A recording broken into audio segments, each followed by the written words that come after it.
Sirius XM. Joe DeRosa's here, by the way. When's the last time you met a wannabe cop that you liked? Look, but seriously, when is the last time you met one of these security guy wannabe cops whose judgment you thought was terrific? I agree. And again, I know Zimmerman's brother's lawyer is a fan of the show, and I actually like him. But you're looking at Zimmerman in court, and again, I know you can't judge a book by its cover, but fuck it, we all do it. George, he did, so I will too. You look at him, and I just don't buy it. I don't believe him. I don't think I don't think he said it to murder him, but I think people are defending Zimmerman. I'm not saying you don't believe what you're saying, but I just think people kind of like the way blacks are immediately saying justice for Trayvon. There's a bigger picture that they're looking at or a bigger emotion. I think people are defending Zimmerman on a bigger thing and a bigger emotion. Absolutely. Like I think I agree with you. I think if he was so obviously guilty that you wouldn't defend him, but I think there's enough room in there and enough stuff where you can honestly make a great case for I believe this guy, even though I think deep down you know that he's fucking full of shit on some level. You know he's lying about this, and you know he lied about. I don't believe some fucking maybe Trayvon was not a great kid, but in the black community with 17-year-olds in gangs. I don't classify a 17-year-old who got suspended for fighting and has never been arrested or never been to jail as a thug. Like, that just doesn't fit what we think. Well, then a wannabe thug. Is. What's worse, wannabe cop or wannabe thug? Wannabe cop, because he's a gun. Jesus. Wannabe thug talks shit. By the way, wannabe thug. Off. So did Trayvon. He had a fucking gun. Not with him. Not with him, no. But he had a fucking gun. He was looking to buy and sell guns. It's pictures of him with fucking illegal guns. I think Jim made a good point about the conception that people had, like what you said about when's the last time you met a wannabe cop that you actually knew what the fuck he was talking about. It's like I really think that the biggest not incriminating, but in the sense of the law, but like what is getting Zimmerman more crucified than maybe he justly deserves, according to your opinion on the case. I think it's that phone call, man. Like when he made that phone call and you could hear like the fucking seething anger in his voice and going, I'm so sick of these punks and whatever.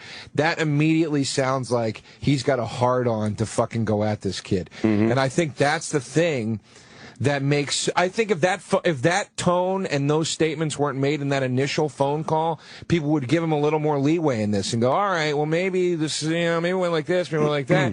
But when you have that, it sounds almost premeditated when you hear that phone call. Well, that's what the prosecution's going for. Yeah, and but I'm saying like, I don't even know what my opinion is on this case because it's very confusing. I hear both sides of it and I go, that's right, no, that's right, no, that's right, no, that's right. But I do think why so many people aren't giving Zimmerman the at least bit of open-mindedness that you're requesting is just because of that. Like, they hear that and they go, this fucking guy had it out for this kid. We can hear it in his voice. That's a great point. And I hate to say that's a joke, but that's a great... but it really is. Like, all of a sudden, it's like... The phone call, these fucking punks always get away. Yeah, that's not. You could say that meant he was going to watch him, but that is the tone of an aggressive. This is not going to happen tonight, and yet for some reason, Trayvon Martin is painted, and I understand what the evidence, but there's just something there that is not making sense. It's just bullshit to me. And you look at this guy, and you fucking the fact that if he had never made a 911 call before. Or if Trayvon had a fucking a crowbar in his pocket. Yeah. But he didn't. He profiled him wrong. But that's his... See, he called 911 so many times because that was the duties that, he was appointed to be the guy that calls 911. He's the neighborhood rat. He's the guy that has to go around, and if he sees somebody... He chose to. He chose to. Whatever. He wanted to. Whatever. It's the position he was put in, and everyone knew about it. He wasn't just the guy that's calling 911. So he did. And after calling 911 that many times, and those fucking punks did get away, and that asshole did fucking take off, why aren't you going to be mad and be like, fuck, man? So it doesn't mean that you go from, by the way, never before having any problems with, chasing or confronting, to the one time he's going to go from 0 to fucking 180 and chase down someone? Or does it make more sense? He's like, fucking assholes always get away. I'm going to get out of my truck. I'm going to keep my eye on this fuck until the cops come around that corner, and I'll go, there he is. I think there's a third option. And that is... Sharknado? Yes. I think that he was hoping a storm would swoop this young man up. Yes. Wasn't it raining, too, by the way?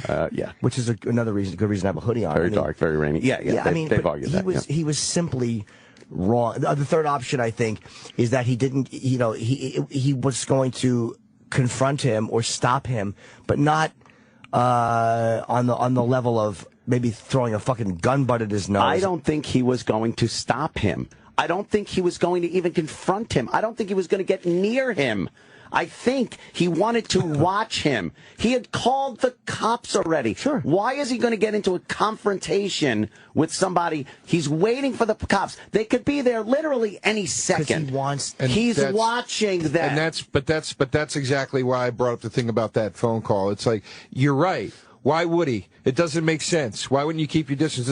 But when a guy goes, these punks always get away, and you hear the anger, he sounds eager in that phone call to shoot his gun for the first time. No, he sounds like... No way. You don't even know how a fucking legal, law-abiding gun owner fucking reacts. Well, there's... The guy had a gun. He never fucking pulled it out. There was no reports of him brandishing it, fucking pistol whipping anybody. But I'm saying there's an eagerness in his voice, and that sounds great. And then also, again, eagerness to not have this kid get away, which means it doesn't have to mean chase him down and beat him and tackle him. It could mean, why can't it just mean watching him until the cops get there, because so you can then point out? No, he didn't, because he got punched in the fucking face.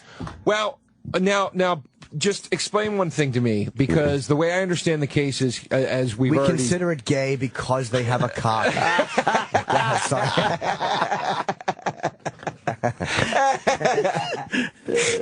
If George Zimmerman got an erection during the scuffle, yes, oh boy, is that gay? So gay. No, here's the thing.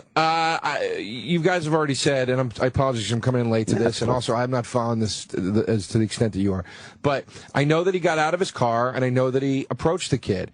So if he was just watching him, why did he do that? Why did he approach him? Why wouldn't he just stay? I mean, look, I've seen people follow people in the movies. I've never done it in real life, but you sort of stay a block away. He didn't approach him. That's wrong. It never happened like that. What was he got out of his car after Trayvon took off. Trayvon takes off.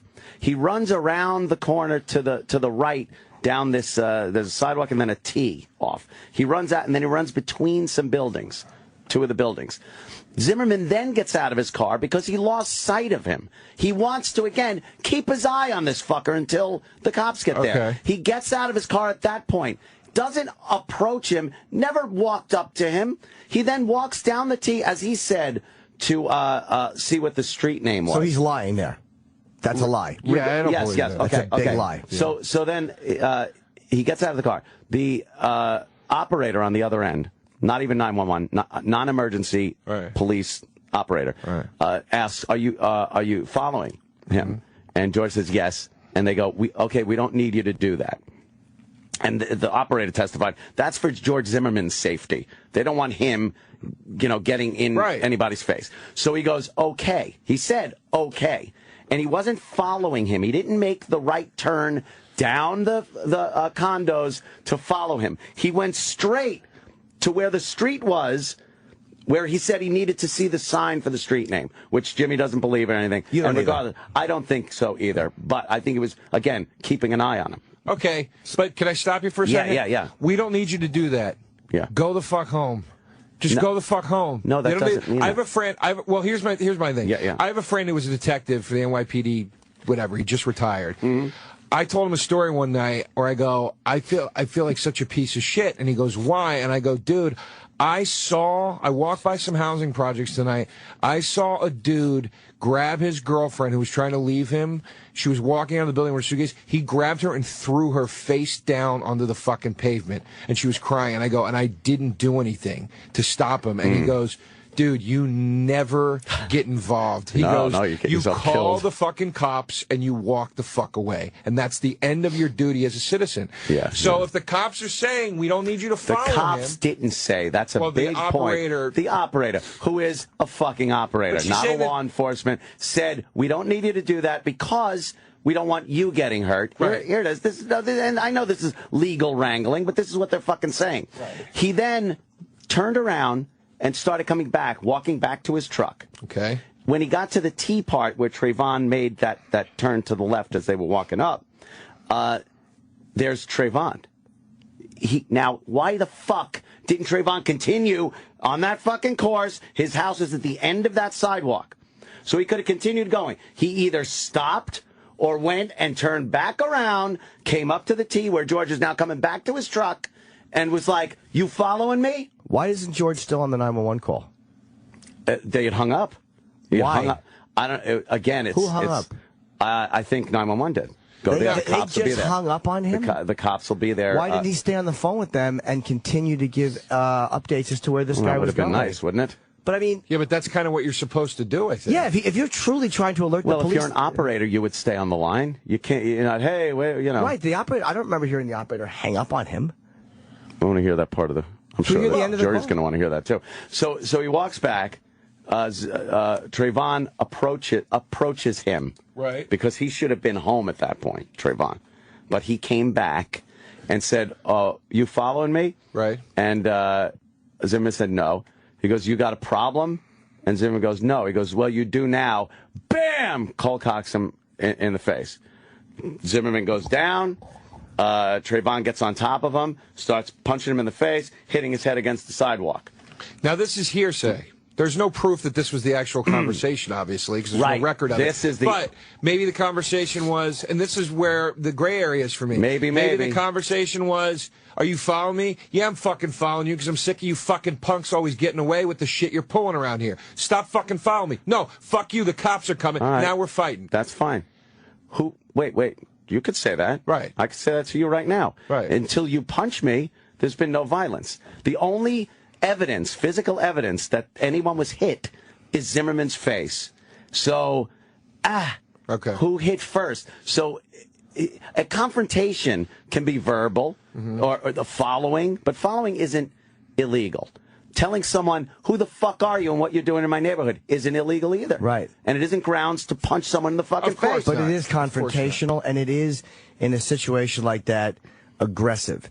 What are you doing around here? Could be. But again, there isn't any of that. What are you doing around here? There's no evidence of that. You can speculate all you want. The jury cannot base their decision on whether he was acting in self-defense on some prosecution speculation as to what might have been said. Here's what was said to the jury. Here's what the court knows what was said. What George Zimmerman says was said. But sorry. On the flip side, you're comfortable bringing in evidence about what Trayvon Martin was like in his personal life, things that like. Oh yeah. But they didn't. But I'm saying, like, you're weighing all of that. I said that would have been, it would have been great for the defense if they were able to bring his past, his text messages, his pictures from his phone, which show a penchant for fighting, and texts that describe how he got on top of somebody in school and was punching him in the fucking face. And I do, but again, I agree that he was doing that. But Zimmerman simply, if you're profiling somebody and they're not doing what you think they're doing, you've profiled them wrong. You've made a mistake. But you only know that after the fact. Yes, that's why if you're going to do it and you're going to actively be involved in that, you better know what the fuck you're doing. He knew enough of what he was doing to keep an eye on someone he thought looked a little iffy in the neighborhood. That's all. Right. And if Trayvon decided to not go home and turn around and confront this guy and punch a guy that, sorry, he didn't know he had a gun, punch him in the face, so be it. Boy, you picked the wrong motherfucker that night. But you see, it's like all of that is like, without Zimmerman spotting him and starting this doesn't, Trayvon Martin did nothing. You're right. Nothing wrong. To inspire this from Zimmerman. So you're giving Zimmerman almost a pass, like, hey, he had a gun, that guy didn't know it was coming. Instead of looking at Zimmerman going, hey, fuckhead, he was just walking home. You thought he was something that he wasn't. He was just walking home. And Zimmerman was watching, and nothing happened right up until he was punched in the face. The logical thing, though, is after 10 911 phone call, or whatever it was, and then, like Joe said, the tone of this call, it's all of a sudden he's just Mr. Sheepish, and shucks. Oh, gee whiz. Where you going, fella? Like, all of a sudden, he's the sheepish guy who got punched. Meanwhile, he thinks Trayvon's a thug. He thinks he's a criminal. So, why does he just all of a sudden walk up all innocent and, gee, with his hands at his side, ready to get... He didn't walk up. No, but if Trayvon had punched him, walked up to him, why doesn't Zimmerman, who everyone is saying is a pussy, have his fucking hand on his pistol? Or even not saying pull it out, because I know the law is weird. This guy wanted to have him held there. He wanted the good job by the police. I agree with that. He wanted that good job, You know what? He might have. I really think what happened was he's a fake fucking cop. And anything I say with respect to both families, because either side. Shut your face. Fuck both families. What do you think, they're going to be in court talking about you? Shut up. Fucking throw my coffee on you. I'm going to say with respect to both families. Why don't you say rest in peace when you mention a dead guy? Sorry, John. All the respect to the Corleone family. Right. Who do you think you're talking to? I forgot what show I was on. You're not CNN. Yeah, I was doing AM radio yesterday. Joe thought he was on fucking NPR. And I mean this with all due respect. All due respect. Eat a bag of shit. Listen, here's the thing. It's what I think is I think this guy is a wannabe cop. I think if you want to be a cop, go be a fucking cop. I think he wanted to, like Jim said, he wanted the pat on the back and all that stuff. I think he followed this kid around. This kid got pissed off about it. There's apparently, record, not record, but, the Trayvon saying, like, see, this guy's following me, what the fuck, or whatever. It pissed Trayvon off. Trayvon walked toward him, said, dude, what the fuck's your problem? Why are you following me? Zimmerman ran his mouth, and the big tough guy got his fucking ass kicked by a 17-year-old kid. And when he was on the ground going, oh shit, I bit off way more than I can fucking chew, I'm going to shoot this guy. And I also think that his shooting of him was passion. It was I think he was sitting there going, you motherfucker. You know what I mean? You think that came through the panic of having your ass beaten? Absolutely. And I'll tell you why I believe that. Okay. Because I know 17-year-old kids, period, minors. They understand what they can get away with now. They understand that they can say to a parent, for example, fuck you. Yeah. I mean, I have a nephew that lives with my aunt, who's his grandma. Custody was taken away from my cousin. And he was you got 3 seconds with the story to make it relevant. It's got to be relevant. Objection, Your Honor, relevance. Yes. My point Sustained. My point is, this is my favorite part about getting trash today. I woke up at 4:30 and drove 2 hours. And as soon as I got here, I'm just getting smashed. Oh, right. It's getting fucking trashed. I just don't like your personal touch fucking attitude. My aunt has this. Who gives a fuck? No, here's my point. Like, there's an anger that comes out of what kids get away with these days. My nephew says to his grandma, fuck you, I'm going to do what I want. Nice. And you know what I mean? And he does what he wants. And now he lives on a farm for juvenile delinquents. But there's a frustration that comes out of that. So there's that coupled with this guy wanting to be the good guy, wanting to be the cop, coupled with I want to protect my neighborhood, coupled with potentially a little bit of racism. So yes, I do think all that comes through when that kid is on top of you, beating the shit out of you. You're going, these fucking kids, this fucking kid's going to get away with this because he's a minor. These fucking black guys, this fucking neighborhood, God damn it. And yeah, I absolutely think that would come through. I think it's more likely that he panicked. I think panic. I think he's on the ground. His life probably wasn't in danger. Because, like, even if you said Trayvon had texts about, being on top of somebody and beating them up before, he didn't kill him. Well, that's so true. his life wasn't in danger. So he starts panicking like, I didn't see this coming, and doesn't know what to do because he's probably not a great fighter. And he shoots the kid and then goes, oh, shit. Well, what did I just do? But I think that speaks to my point even more. If his life wasn't really in danger, it's not panic at that point. It's fucking rage. It's passion. It's fucking gritting your teeth and going, I'm sick and tired. I mean, look, this is a theory, obviously. When you're getting beaten up, I think in those moments, I don't think you're as logical. Like I think, I don't think Trayvon is thinking that. I think in those moments where there's a real confrontation, I just think squirming to get away from. He might have thought he was going to be killed. You want it to stop as quickly as possible, and to pull out a gun and shoot someone to make that stop, you got to be pretty fucking. If you shoot somebody out of panic, that's manslaughter, unless your life was really on the line. I think he was panicking. But if you know what I mean? But the jury would have to believe that, right? Aside from what Zimmerman has said. That, yes, I felt my life was in danger. What do you think personally? Don't take all the legal stuff personally, out of it. What do you think actually happened? Not what the jury should say based on the evidence. Do you think that something like we're saying, like, he didn't see it coming, he didn't hunt him down, but then he was in this situation and he panicked and shot a kid he didn't need to shoot? I think do you think that's likely? I think he got cold-cocked. I think he didn't see it coming. I think he was on the ground getting hit. Yeah. And in that moment, whether it's panic...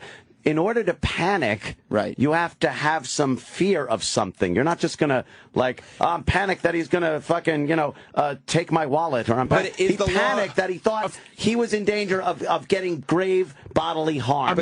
I'm not saying that there wasn't any panic involved whatsoever. What I'm saying is there are certain physical confrontations where your preconceived notions of a person could fuel your behavior a little bit more. That's all I'm saying. So, in other words, if you Jim, you told a story once on here about that girl that you were going out with that wouldn't let you go to sleep that night. Yeah. And you were like, you said you went in your kitchen, you were like looking at the knives, you were so fucking angry. Oh yeah. My point is like when you're staring at the knives in your kitchen, you're not going to do anything, obviously. But when you're staring at those knives, if I was at your house arguing with you, you wouldn't go to that place. There's two. No, because it obviously wouldn't be my house if you were there. God damn it. I'm sorry. As it's coming out of my mouth. I don't mean that. I know. But you know what I'm saying? Like, there's something fueling you going to that place. Yeah. And I think in this instance, of course there's panic. But you got it. But I think more can fuel it than just panic in this situation. I think if somebody can. I think if George Zimmerman had, let's just say for argument's sake, a white guy on top of him that wasn't in a hoodie, he might have been less likely to reach for that gun or freak the fuck out. Maybe, that's but if the description of who was perpetrating all these crimes was a white guy all the time, maybe then he wouldn't have to think like that. But of course, I hate the blame going to the fucking white guy because black society has entered this fucking unbelievably disproportionate crimes fucking commission. It's a bigger picture. Right there, you're looking at the bigger picture. Yeah. And it represents this big thing. The reality is it's just these two guys. Right. And if he thinks this guy's a criminal, and this guy's a threat, and this dumb motherfucker, and this is my major problem with him, goes through these steps and gets out of his car, licensed to carry a firearm, and is that ill-prepared to protect himself, then to me, there is some kind of a criminal negligence there. Because, again, if Trayvon had punched him through the car window, I'd be 100% with Zimmerman. If there was just, there's something about this, I don't fucking believe it. Or if he's telling the truth, then he is such an incompetent wannabe cop. The nerve of this cocksucker to carry a gun. Again, that's not illegal. And get unfortunately, but to get yourself in that situation. To get yourself in a situation. You're a wannabe cop, and you call up angry, you use all the law enforcement terms, and you do all this. But all of a sudden, you're shy and sheepish when you approach.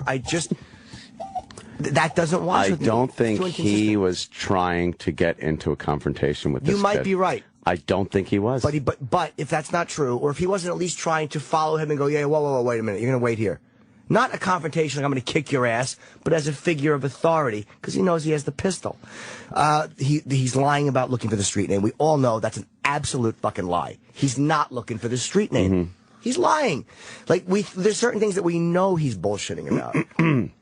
So those we just wash over. Yeah, if you're in a case for self-defense, obviously he can't say, if Trayvon's face was all beaten and his wasn't, you obviously can't just say, well, he was beating me. But that's a lie. This is, all right, I could bolster my fucking self-defense story by saying this is why I walked over here or that way. But again, that doesn't reflect on him being approached by Trayvon punching him in the face, him getting into a position where he feels his life is threatening and shooting. But you automatically believe, or maybe it's through the evidence. It's only through the evidence. Okay, I don't know what to believe. I wasn't there. I mean, that Trayvon was the aggressor. And I know that the marks on Zimmerman's face, I believe he was getting beat up. But if there was one mark on Trayvon, one mark, I would think. Well, there was. One. Okay, if there were 2 marks on him. Well, I mean, but that could just mean that George Zimmerman is an absolute pussy that doesn't know how to fight. Exactly. Yes. But I mean, it doesn't mean that he's not also wrong in the fight, though. You're right, though. Exactly. He doesn't know how to fight. That's why he felt his life was being threatened. But here's the thing. It's like I could get into a fight with Kenny, and I could beat on Kenny 10 times as much as Kenny beats on me. I'm going to have more marks on me than Kenny has on him because I hit like a little fucking Quinn. The idea behind self-defense and defending your life by taking someone else's has nothing to do with how well you can fight, how many punches you took. Nothing. No, it doesn't. It doesn't. So you don't think it's any reflection of... It's your belief that your life is ready to be taken or you're going to have great bodily harm done to you. It doesn't have this little subnote that goes, you better be able to fight. No, that's all the law is. Did you feel like you were going to die? Yes. Thank you. You don't think some fucking pussy with a fucking wannabe cop with a pistol who winds up shooting an innocent guy. Again, he was wrong. His profile was innocent right up until he punched him in the face. The whole thing that he pushed forward that entire, and again, I understand the legality of it. Push forward. Trayvon turned around. But he could have been home with his dad. He could have been, but he's being followed, and like a lot of times you're being followed. You don't know what's going on. How about you go home to your former gang member dad, and he can help you beat the shit out of this guy? You go home. You fucking go home. That's fine, but then how about Zimmerman? They got it under control. Go the fuck home. They didn't say that. Go the fuck home. Are you that worried that one of your neighbors might get a fucking bracelet stolen? I mean, go the fuck home, dude. He wants the pat on the back from the cops. Yes, I'll agree with you 100% on that, Jimmy. Cops don't like this guy. Cops don't fucking look at Zimmerman like, wow, this guy was doing a terrific... No. Cops look at this guy like this. Most cops that I've talked to, I'm sure some don't agree with me, I thought this guy's like a fucking... just a pussy boy getting himself involved. And you know, it's like as much as I talk shit on the radio, I don't fucking threaten people or physically. If I had a pistol, I'd be a complete... Can we hear the end of the 911 call? I'm sorry, buddy. Oh, right. I am right curious. There. I mean, Zimmerman may have... The 911 operator may have hung up. I don't remember. Yeah, let's hear... Straight past the clubhouse and make a left. Then they go past... Okay, just let it play from there. You'll see my truck. He's giving instructions where he wants the cops to be. I don't know. It's a cut-through, so I don't know the address. Okay, do you live in the area? Yeah. Well, what's your apartment number? It's a home. It's 1950. Oh, crap. I don't want to give it out loud. I don't know where this kid is. Okay, do you want to just be with him right near the mailboxes, then? Yeah, that's fine. He said he'll meet the cops. I'll let him know to meet you with the out there, okay? Actually, could you have him call me and I'll tell him where I'm at? Okay, yeah, that's... Oh! Right there. Why? You need my number? Pause that real quick. Yeah, I got it. It's 407. Why? What do you mean? Exactly. Call them and call me. Exactly. Hold on. Why call me and I'll tell them where I'm at if he's going back to his truck? Do you want them to meet you by the truck? Can you... Well, no, actually, can I be more involved in this? Can you have them call me so I can tell you... Well, because he's keeping an eye on him. Oh, no. Absolutely. But hold on. But that doesn't go with... Hold on. That doesn't go with he wasn't following him. Which I know is not a crime. And that doesn't go with, I was just going back to the truck. I was just going to get the address. The 911 operator asked him, do you want them to meet you in the truck? Right. Can you have them call me? So That's what he was doing. Well, there was a big confusion earlier on, too, as to where everything was. Like, it didn't seem like the operator knew where he was talking about. Right. We'll meet by the clubhouse. We'll meet by the mailboxes. We'll meet by my truck. There was a lot of confusion as to where he wanted to meet, and that's why he wanted to talk directly with the cops and tell them where he was going to be. He wanted to talk directly with the cops because this motherfucker is a wannabe cop, and he wants to be part of the group. That's all. Can you have them call me direct? Who the fuck says that? Well, convict him then of wannabe cop in the second degree. But I'm saying that, like, you know, just it's like not a murder rap. But I'm saying that tells you something about this guy that, you know, we understand. And circumstantial cases are built on stuff like that. You know what this guy is. Well, you know what Trayvon was, too. I beat that nigga's face, motherfucker. Read his texts. Yeah, motherfucker. You want to go in on a 380? You want to go in on a gun? Again, then you know what he's about. A shit Come talker. on. But again, he wound up dead. And if you bring up that he's 17 years old, I don't care about his age. I'll bring up a case of a 17-year-old that killed a motherfucker with his bare fucking hands. I don't care about I'm talking about in this situation. You know, I can bring up cases of 6-year-old kids shooting their 3-year-old sisters with shotguns. Misbehaving. That's parents being very irresponsible. Jesus. But, I mean, come on, man. It's like a fucking teenager's a teenager. You remember what a dipshit you were when you were 17? I remember what a dipshit I was. Buying and selling guns and fucking drugs and fucking getting into fights. I tried to buy a gun when I was 14. Does that mean I was a goddamn fucking murdering lunatic? You got lucky then. Couches on fire. I'll tell you that. Yeah, you got lucky. You know, it's like you got lucky. You do dumb shit when you're young. You got to give a little leeway for that. If Jimmy's willing to say, you know what this guy's all about, based on, you know what this guy's all about, you know what Trayvon was all about. He wasn't this innocent fucking show us his 12-year-old when he was 12, his picture on the news. Nobody's saying saintly kid. No, they're all saying that, Joe. They're all saying that. Right here. Right here, right now. You're not giving him any benefit of the doubt. I am too. No, but I'm just saying, when you look at Zimmerman, you find like the parts where like, no, I understand that, and yes, but with Trayvon, it's the guy was, I don't count him as a thug. First of all, talking shit in text. My text messages are an abomination. I understand. But if your text messages were an abomination as to fighting and trying to buy a gun and shit. Did he own a gun? That would be different. It's iffy. No one wants to say anything, but there's pictures of him holding a gun. There's, but that's, come on. I understand. I understand that fucking, but I differentiate between him kind of like embracing that culture or that idea. See, now you're giving him the excuses and not giving Zimmerman the benefit of the doubt. He's never been arrested. And it's really hard for me to picture any fucking, especially with a ex-gang member, any 17-year-old black thug who has never been arrested. That's a difficult label for me to put. If he was 13, I would say, well, maybe not yet. But when you're 17 and you've never been arrested, but you're a big fighter and you're into guns, I find it hard to believe that those two things are murderers that were never arrested too, even but at not that as age. Many in that culture. Not as many young black gangbangers or black thugs who weren't arrested by the age of 17. Maybe he's a thug wannabe. Look, that wannabe label's thrown around a lot. But he didn't have a gun on him. Zimmerman was behaving like a cop wannabe by saying, have the police call me directly. He was behaving as a neighborhood watch guy.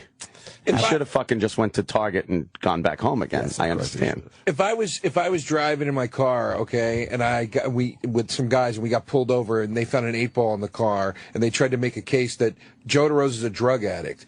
I'm not a fucking drug addict, but people could come out and go, I did blow with that dude once. Or I smoked pot with him once. That doesn't mean I'm a fucking drug addict. It means like, okay, yeah, there's fingers that could point in the direction that maybe you could build a case theoretically, but it doesn't mean that that's what I am. Look at the fucking proof. Raid my house. You're not going to find a fucking stitch of drugs. Look at the proof. The guy, you have one guy with his face completely beat in. You have one guy without a scratch on him except for a bullet hole through his heart. And you got the witnesses that said, I saw this guy on top of this guy. And I heard this guy screaming help, and his statement is I was saying help, and this guy went inside. It corroborates with other witnesses that had come out. So, but I'm not denying any of that. But here's the thing: did he have a cut in the back of his head? Yeah, I saw it. I saw the footage of that. Was the first place they took him was to the hospital to get fixed up? Because they do that. Yeah. Even if you're in trouble, the cops will bring you to the hospital and fix you up. And they fucking didn't. No, they didn't. And how bad was the fucking cut? Also, on top of that, he's a bald-headed guy, meaning like Jim, shaved fucking head. That cut looks 20 fucking times worse because there's no hair covering it. Do you know what the extent of injuries you need for self-defense? Do I know what? Do you know what the extent of injuries a person needs to claim self-defense? No. None. Zero. None. You don't even need an injury at all. Okay, but... So it's... But then you could come at me sideways down the hallway, coming back from the bathroom later, and I could shoot you and go, I felt threatened. Why'd you feel threatened? Because Ant was walking towards me, you know what? And I know how he thinks. All right. I mean, you can make a case for anything. It doesn't mean it's a strong case. You're right. You know what they would do? They'd check all the cameras. They'd check the witnesses of the people in the station. They'd talk to people as to what you were doing and I was doing before and after. It's not this one moment where it's like, well, George Zimmerman and Trayvon were there and they were alone, so that's all they got is George Zimmerman's word. No. You got George Zimmerman's word that has to be backed up with every other piece of evidence from that moment. And it does. It meshes. Everything he said about the confrontation. Not I went here to go look at a sign or I went here to go look down the sidewalk to see where that motherfucker was. Fuck that. Here's the thing. Were you fucking being attacked by somebody else when you pulled that trigger? Did you feel like your life was being threatened? Does it get backed up by ear and eyewitnesses and a tape from 911 from another apartment and the gunshot and the position and all that? Has to come together. You can't just say, I love that one. Well, I could walk and say that you did this and you shoot me. Yeah, where? In a vacuum? Okay, fine. So, what you just, based on everything you just said, boil this case down to what it is, which I think we're doing. Yeah. And at the end of the day, who gives a fuck then? To me, because who gives a fuck? Because if you're not going to talk about if motivation can't come into it, if preconceived notions can't come into it. It can. But there's no proven ill will. There's no proven... You don't think that phone call is proof enough of ill will? No, or proof enough of preconceived notion? No, not ill will towards one single person. When he goes, these assholes and these motherfuckers, he's not pinpointing one person. He's talking about the group of people that constantly get away. It's really, this is fucked up. And this is just something I believe. If he hadn't pluralized that, there'd be a problem. He pluralized assholes. He pluralized motherfuckers. Do you say the word asshole and motherfucker on a 911 call when you're not angry? Well, he's by doing that. Even though he's pluralizing, he's lumping them in with them. Yes, he was, but that isn't ill will toward one person. But my point is, it's a big, Jimmy. It's huge difference. So if you say, or not you, but if you say, I don't like that Jew, to a rabbi walking by, do you think that's different as calling going, I don't like Jews? Yes. No. As far as ill will in a murder case, okay. Yes, it matters. Okay. You need ill will toward a person, one person. Yes. Not a group of people. If that person falls into the group that you are talking about, it's not ill will toward that person. Doesn't the ill will isn't it a sum of the actions as well? Isn't ill will? Isn't that just one piece of an ill will puzzle? And it has to be be killed. It has to be at the moment. At the moment. It can't be beforehand. It can't be even during the call. It's too far away from the incident. It has to be at the incident. You need ill will, hate, in order to have that stick. Well, I don't say that he approached them with hatred either. That's not the point I'm making anyway. Well, and by the way, to anybody who I block on Twitter today, you're never being unblocked. Oh, shit. But I'm not blocking people for agreeing with you. There's plenty, most people agree with you. And I'm not blocking any. I know. Well, if you're being a cunt on Twitter, you're getting blocked, and I'm never unblocking you. By the way, this is a great fucking discussion. And this is exactly what will probably happen in the jury room. Yeah. You'll hear people like batting this shit back and forth. But here's you never answered my question. I'm sorry. And it's all right. You know, you're all worked up. It's early in the morning. Jesus. If my point is, you call 911, I just, for argument's sake, I think it's a fair statement to say that when you call 911, okay, if you're a law-abiding, decent, upstanding, suit and tie citizen like George Zimmerman is, supposedly, you don't use words like asshole and motherfucker, okay, unless you are fucking angry. Okay. So I'm saying. Did you hear that part of the call? Yeah. Because he doesn't yell into the phone and go, hey, 911, these assholes. He's muttering. It's under his breath. He's going, these fucking assholes always get away. He's not on the phone. You've never seen a guy angrily mutter, though? My point is like, that's not, I would never call 911 and go. Yelling that's going on. And that does make a difference. There's not an angry yelling in the phone. These assholes. He's muttering, going, because you know why? Because they always get away. That's why he's saying that. I'll say something that I'm probably going to get smashed for. I took an acting class once. Oh, no. And I said, I was yelling in a scene, and the teacher said, why are you yelling? And I said, because I'm saying I'm angry. And she goes, that doesn't mean that you're yelling. Anger can show itself in many different ways. Just because he wasn't yelling doesn't mean he wasn't angry. My point is you don't call... Look, as Jim said earlier, he's trying to be like this all shucks guy. If you're the all shucks guy, you don't call 911 and say motherfucker and asshole unless you're fucking seething with anger. And we'll get it straight. It was the non-emergency call. Or you know what I mean? The call. I know. You know what I'm saying? And he was, you could say angry. He was frustrated. The fucking guy, all these other times, these fucking assholes get away.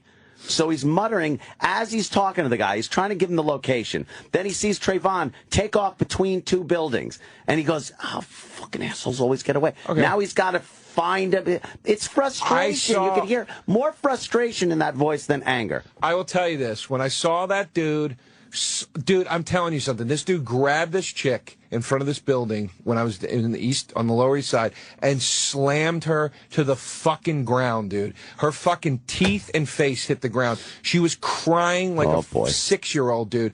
And then she got up off the ground because he pulled her up by her fucking hair, okay? I called... You did call? I called.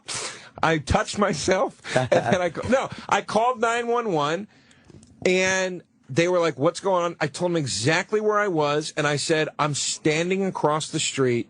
I will wait here till the cops get here. What I didn't do was go, these motherfuckers always get away with this shit. Well, it's personal to you. I also didn't walk into the fucking project development to try to track where this fucking guy was. If you were on fucking watch bitches get the shit beat out of them detail, where you walked around and watched it, and you had seen maybe 12 or so, a dozen guys beat their girlfriends, and every time the cops showed up that you called the cops on, the guy was gone. Right. After a while, wouldn't you go, fucking get the cops here? These fuckers always get away. The difference is Joe saw something happening. Zimmerman didn't. The people who are saying I did chase the bus. Yes, of course I did. I thought I saw something, so I called it in. But what I did was I eventually went away. Like, what if the bus driver had kicked your ass? You dumb motherfuckers. I wouldn't have gotten out of my car. The bus driver never would have kicked my ass because I would have zoomed away. But what if he, what if he came up to you? Like the bus stops, you stop, and then all of a sudden, he's like at your passenger window or something. I would have been very surprised, and I think that as reasonable people, we see the difference between a guy following you in a dark apartment complex and in Manhattan, a car following a bus. So to the people on Twitter, it's very hard to equate. To the people on Twitter, can you honestly not see the difference? It's just funny to equate it because, and I love that call. Of course. This just came up on Twitter, and I don't know. It says Zimmerman has a history of violence. Is that true? No, I think there was a domestic incident.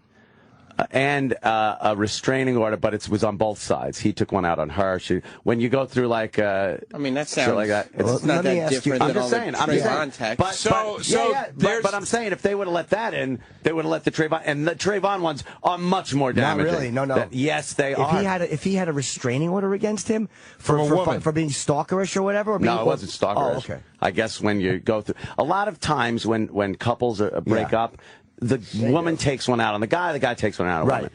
It fucking happens. And meanwhile, if it hadn't been resolved satisfactorily, they never would have given him a pistol license. But so that's true. You can't get a gun if you have that where it's not disposed of properly. I got pissed, by the way, badly. All right, let's take a break. E-Rock, you got that? Jimmy, law-abiding Jimmy? I've been on a block frenzy, by the way. Oh, yeah. Yeah. A lot of you guys make good points. Yeah, and I'm not blocking. Again, I'm not blocking you for agreeing with Ant. No. Ant's a genius, and I understand why. And I love fucking discussing stuff with Jimmy. But if you're being a cunt, go. And again, some of you won't care, but don't fucking email me. I'm a fan. Fuck you.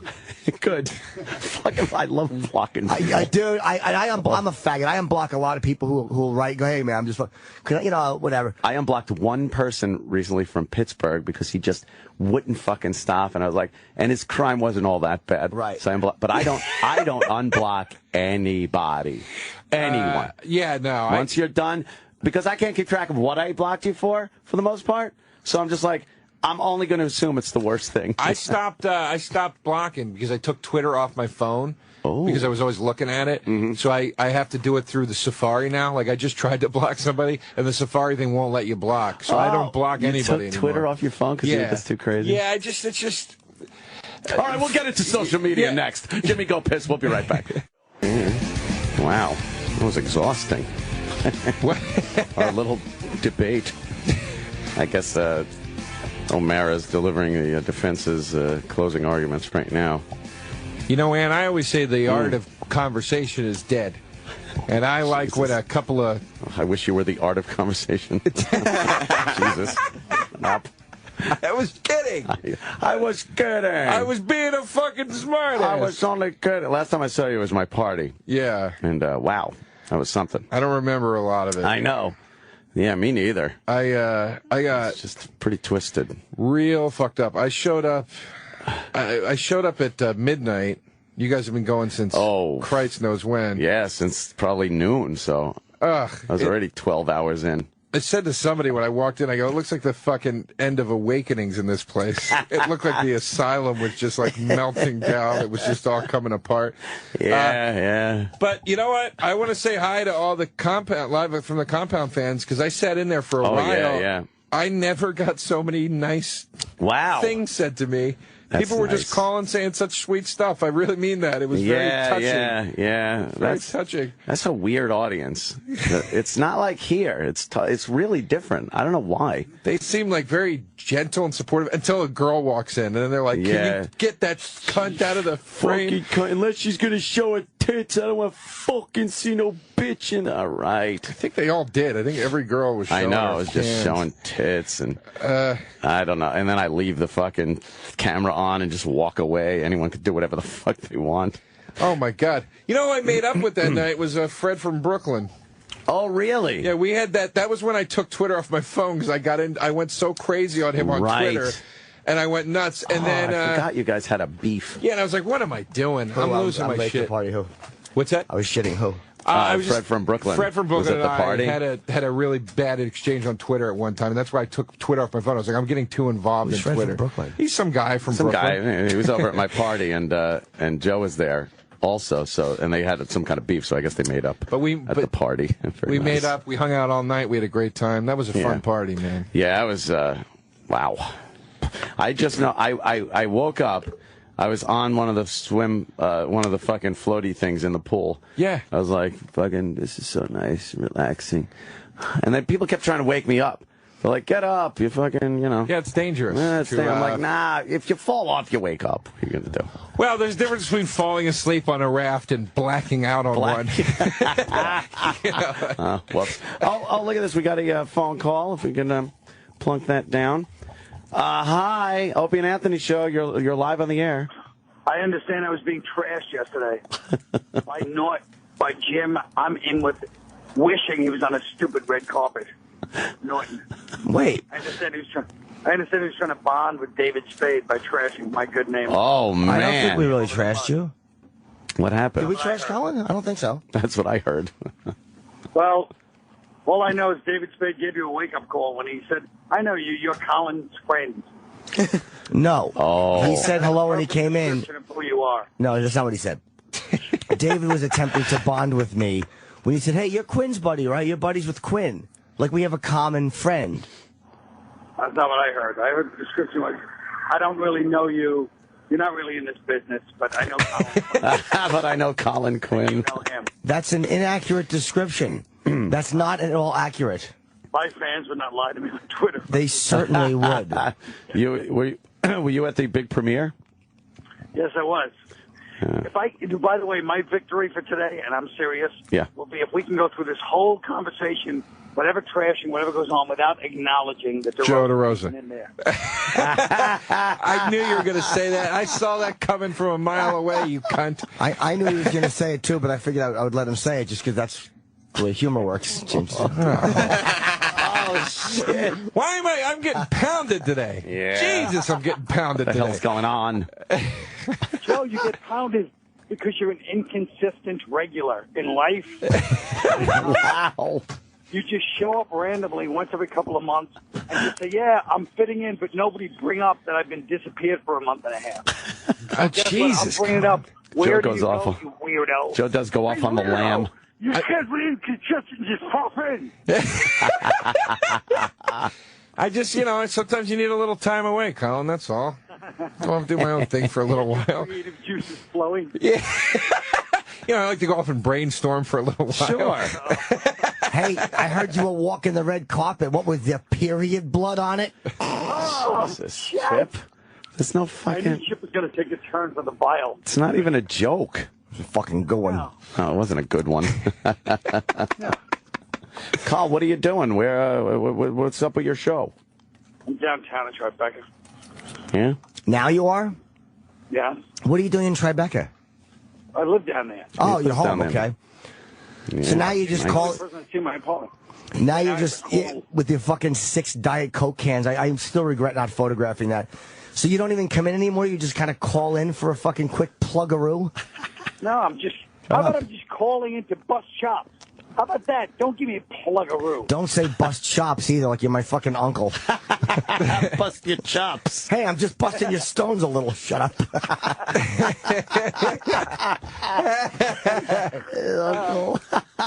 Well, I don't like the way you had to turn... You have to immediately turn art into commerce. Not everybody's as venal as Jim, where it's I can plug every 2 seconds. It's a Call in, try to trash DeRosa a little. All right, and have some pleasure in life, and it's lonely down here. That's fair. That's fair enough. I accept that. But no, you were ill-informed. We might have made fun of you, but it wasn't a great deal.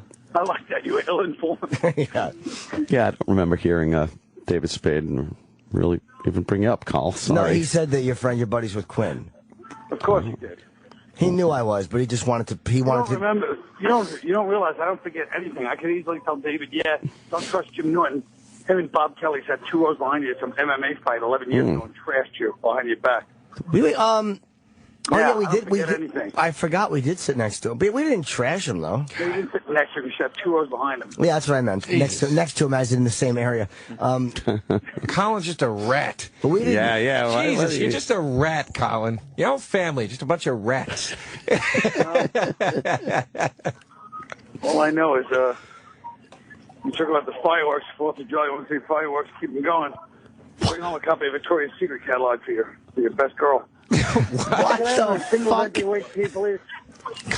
Is this an excerpt from your show? That's a good one. Yeah, that's my opener. Hey, how did your opening go? Oh, it was grand. I mean, grand. Everybody was there. I actually, when I was at the red carpet thing, you know who was next to me? Who? Rich Voss. Oh, God. Monty McFarlane. Why? We spent the whole night with them. Why? Because it was a big night. Well, why were they there? Voss, he's Mr. First Nighter now. You didn't know this? Oh, yeah? No. What, probably from Chris? Yeah, I guess from Chris. He probably asked Chris. Because Chris was like writing or something. Oh, my God. Holy shit. God. How do you think I feel? I'm in the business this many years. I'm on a red carpet. 2 minutes later, I'm sitting down getting spittle on my nice new jacket. Yeah. Oh, Voss. Spittle. Oh, we got a very attractive girl that just came here, Colin. Yeah. Jesus. All right, I can take a hint. Well, yeah, better be able to. How many S's does Voss put into the pronunciation of your show title? He doesn't even try to say unconstitutional. He does that show about America because he knows that. Some history. Colin's teaching a history class down. There wouldn't be. It's like the Bill of Rights, okay? Okay? Fine, you teach a class, I'll tell jokes. The founding fathers. You know what should be unconstitutional? You doing your act, okay? All right, Col. Anything else, sir? No, nothing. All right. Take it easy, Colin. Bye, guys. Have a good weekend. Bye, Colin. Bye. Yeah, he fucking thinks he knows the Constitution. What did you write into something? Why are we putting... We're not going to put the girl over there, are we? No, we're going to put Joe over there. Oh, okay. Jesus, you just kicked me around today. Yeah, I'm kidding. Come on. I'm just joking. You're going over there, and then... Well, because we got the... Can I plug my date real quick? Oh, go ahead. I'm at Helium tonight and tomorrow in Philadelphia. Please come out and see the shows, guys. Indeed. Please. Helium, Philly, tonight, tomorrow. Joe's very funny. Yeah, I like seeing Joe. Joe's a delight. Let's see. What? Oh, my God. Look at her, man. Joe, Holy shit. Joe, you're using the gal there. Well, let's bring her in. Yeah, bring her on in. Come on now. Come on now. Come on now. Who is this bitch? Bring her on in. Come on now. She's from Penthouse. There you go. Come on in. Lexi Love. Lexi Love. How you doing, Lexi? Take a seat right over there. This is heavy. All right. Oh, what is that? Uncle Don's Exotic Interludes. We just got handed something. Oh. Exotic Interludes. Have you been on before or no? Wow. No. Oh, you haven't? Okay. How are you? How are you? Good, how are you? Good. Long time no see. Yeah, it's been a while. I wasn't sure how you doing. Shit. Oh, damn. Shit. How do you two know each other? Yeah. Is it the AVNs? Oh, the AVNs? Yeah? No, I think we met somewhere other than that, but I don't know. Really? Somewhere in Hollywood, maybe? Or no, here in New York? Really? I think I so. don't know. It was a long time ago. Yeah, we texted for a while. Really? Yeah. Did you ever go out? We did not. Oh, no? It was just friendly text. It was nothing. Hey, I'm just asking. Yeah. No, I'm just get asking. so defensive. Right away, you're getting fucking fresh. Right away, you get fucking fresh over here. Is it? What is this that we've been handed? Uncle Don's Exotic Interludes. It's a board game. Oh. And it's a sexy board game. Wow. Ooh. Let's open it. So what's the object? It's like a mix between everything. Yeah, it's like Monopoly, strip poker, and like sex education, and truth or dare as well, kind of. Oh. So the object of the game, so whether you win or lose, you still win. Ah. So you lose if you're naked and you don't have any money. Oh, yeah. So every date I go on winds up. That's a fucking Sunday morning. I like that there's finally a game that combines every game I suggest when I'm trying to bang a chick. Want to play Monopoly? Play strip poker? Yeah, we'll just cut right to it now. Yeah. It's a fun game called Put This Chemical Hanky Over Your Nose and Mouth.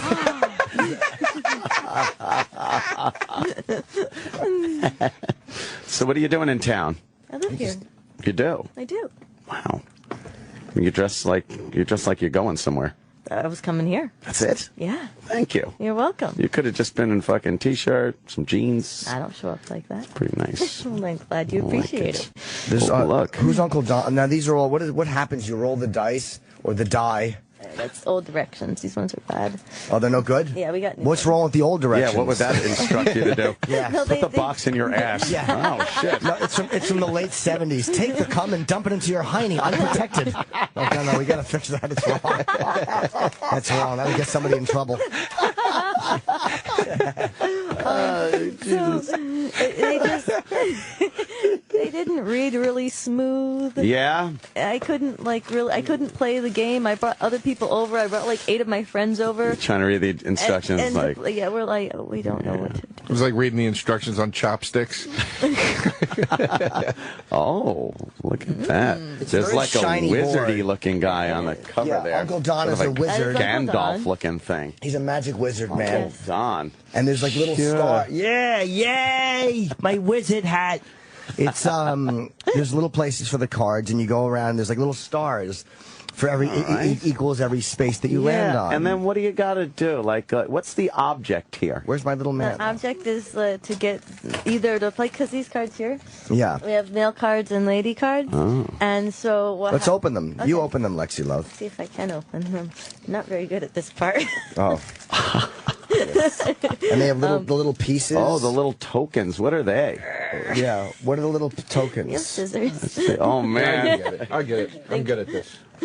or else he'll open it with his sharp wit. Wow, nice, nice.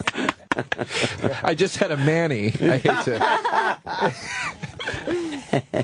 And I see like the tokens got like So those are little star thing. the little pieces. Where's the starting point? What is this piece? I smell everything. That's like a pow.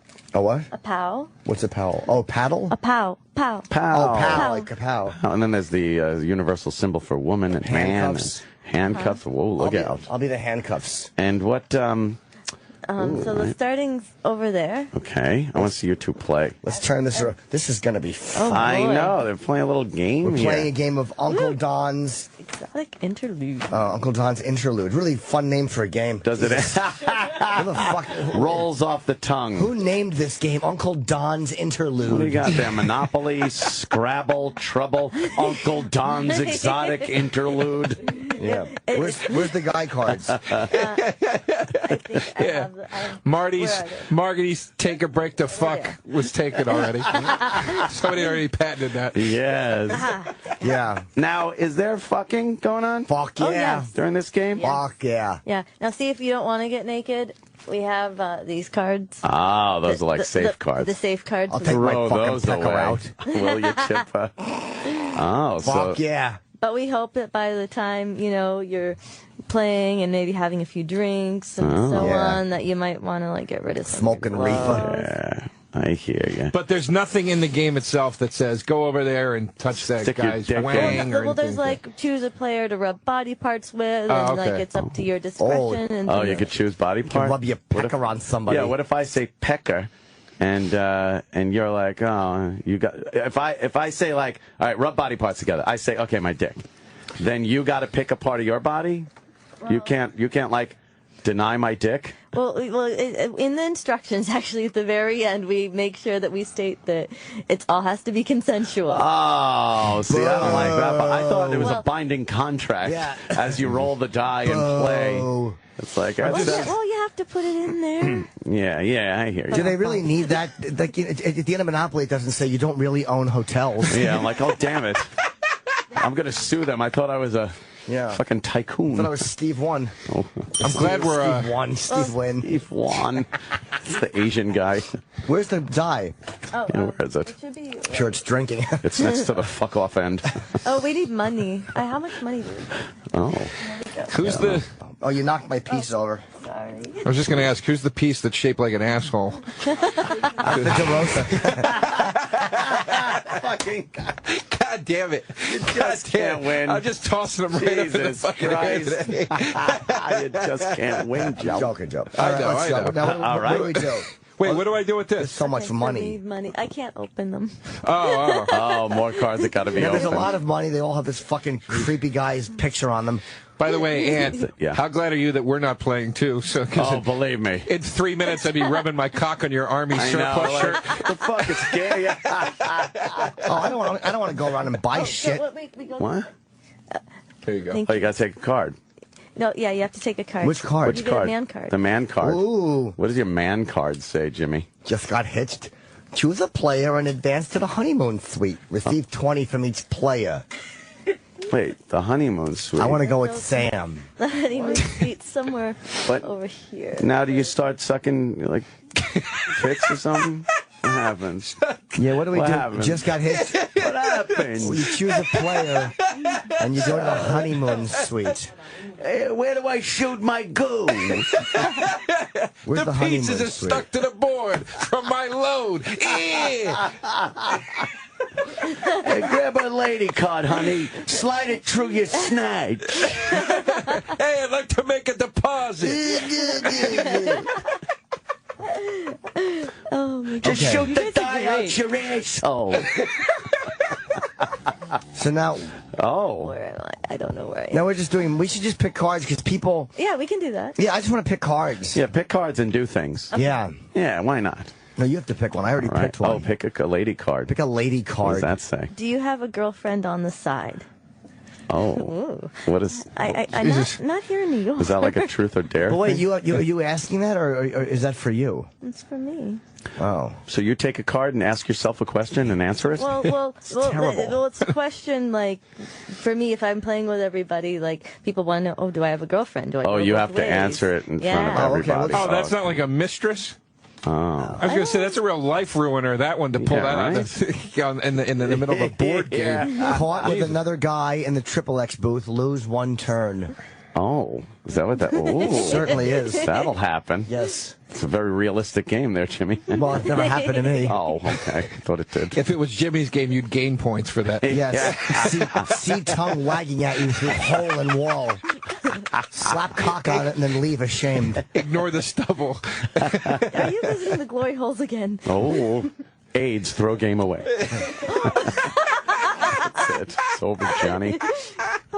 We don't even need the board. We could just read the cards. Yeah, Come on, yeah, this is yeah. fun. What do you got?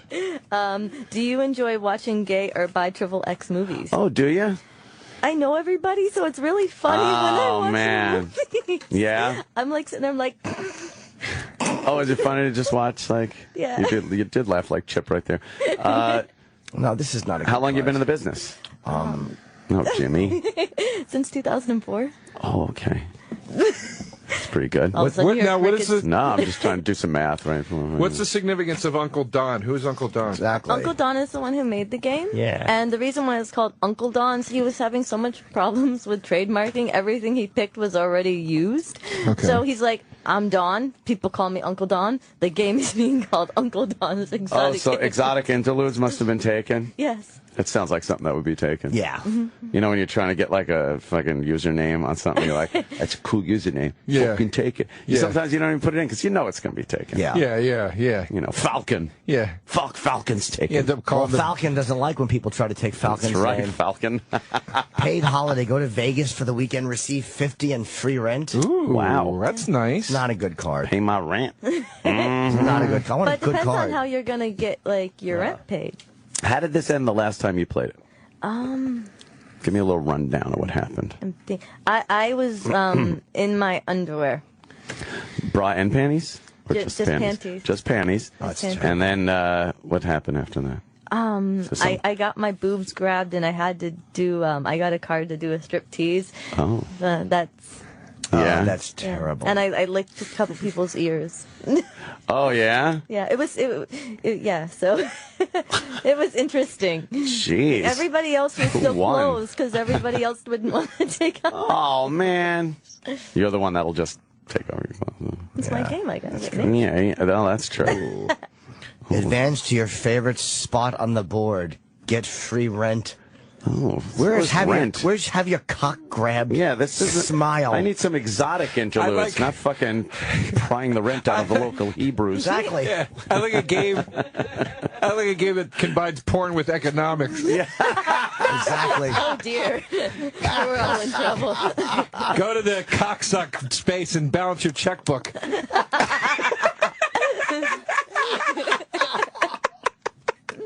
Oh shit. Yeah. All right, which one's that? What turns you on the most? Explain and receive $10. Oh, well, what turns you on the most? Pussy eating. Pussy eating. Yes. Like eating some of that pussy. Mm-hmm. That's good. That's something common. Nice. Caught stealing from the liquor and smoke shop. Advance to court and pay fine of $50. Oh. My cards stink. Your cards are the worst, Jimmy. Maybe I need to reshuffle. Yeah. Cut those cards or something. Arrested for fingering an infant. Buy a hat.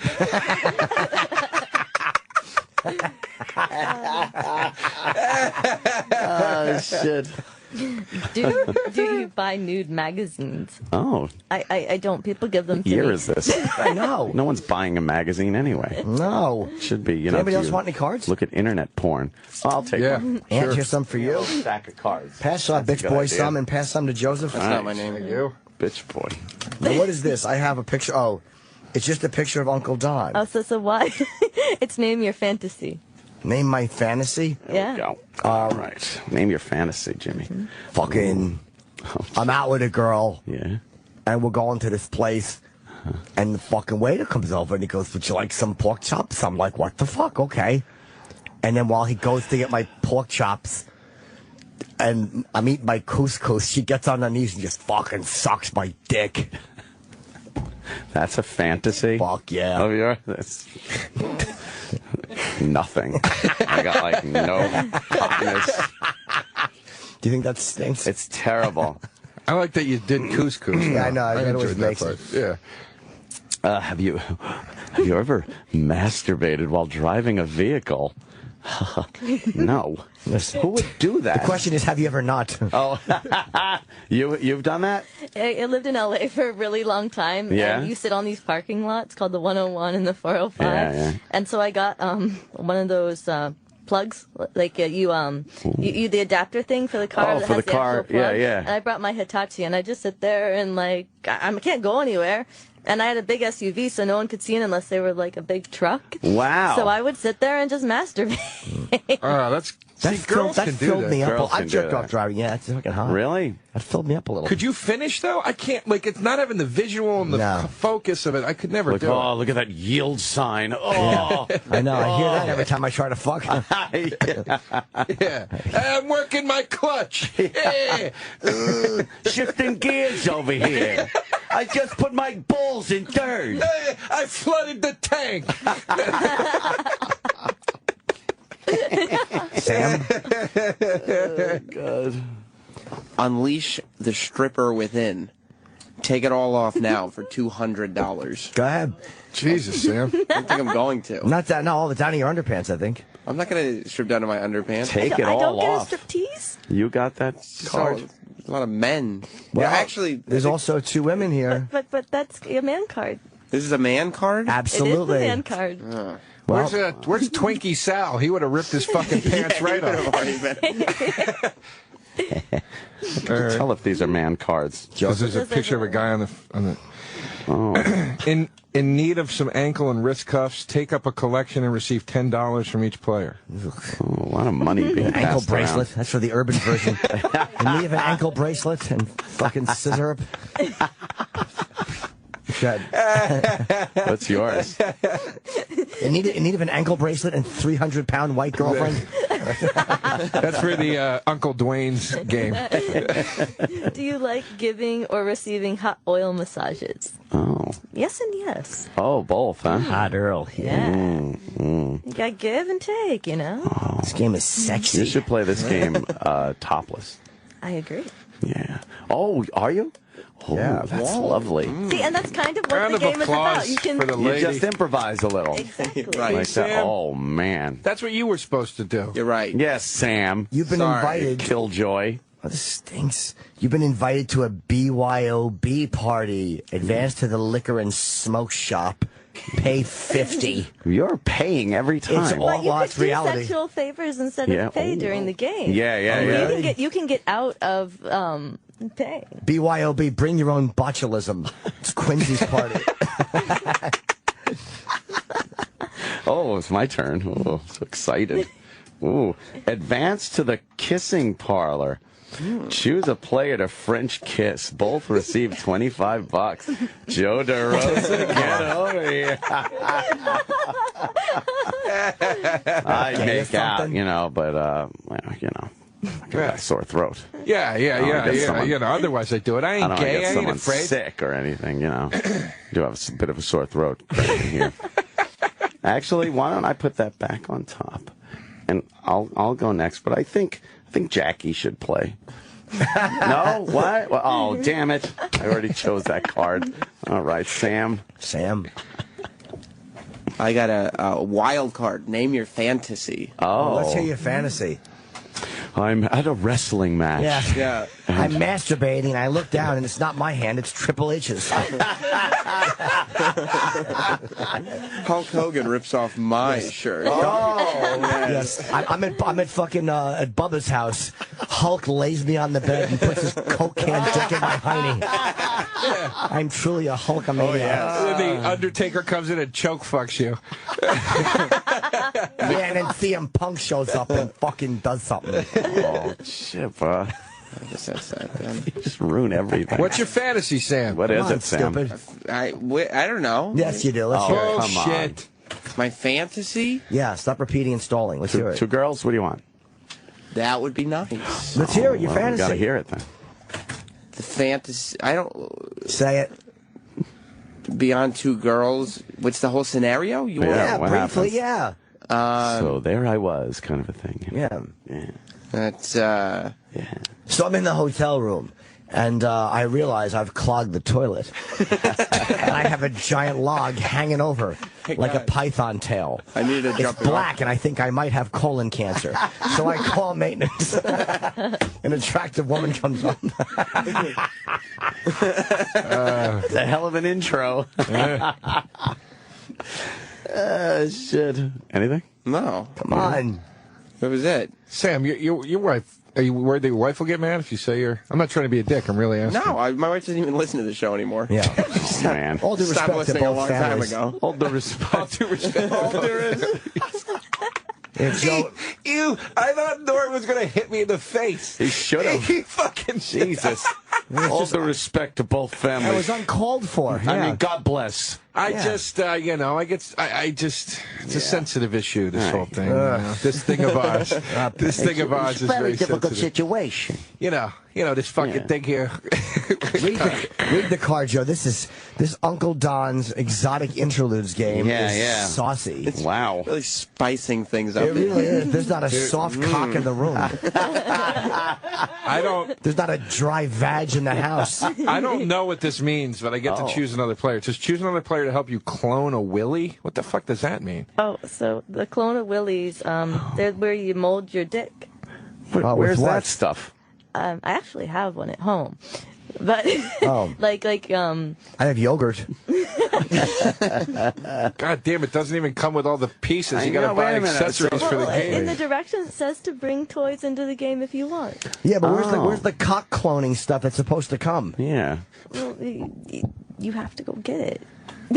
By the way, I thought we finally got a good one where a guy and a girl get to do something. It's like, no, you just get another guy to pull his dick out. Need plaster of Paris. That's okay.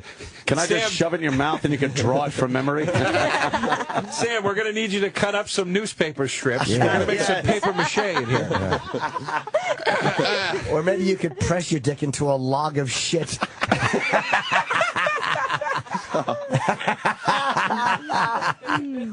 Oh my God. That's horrible. How are you involved in the game, dear? How I'm am just I? playing. So I was a spokesperson for a while. Oh. And then I became the CEO. And CEO? yeah, I'm also the only employee. Oh, okay. I take care of everything for the game. Oh, okay. The promo, going to shows, advertising, these cool little... Oh, you got cool little Because things. this fucking stupid windows are closed. Yeah, bring in Mandy. I Mandy think you have Stadtmiller's the here, big so bring her in too. She can hang with this. Sure. I just read this. Check. Oh, well. Oh, look at I think that. Ron Jeremy is a Ron spokesperson. Jeremy. That's you right there, right? No, That's that's not you. Brittany Amber. Oh, okay. That looks like you a little good, bit. good one, Joe. Yeah. That's you, right? No, it's Ron Jeremy, you asshole. What are you talking about? That's TT Boy. I brought fun stuff for you guys as well. how you doing? Swag. How are you, sweetie?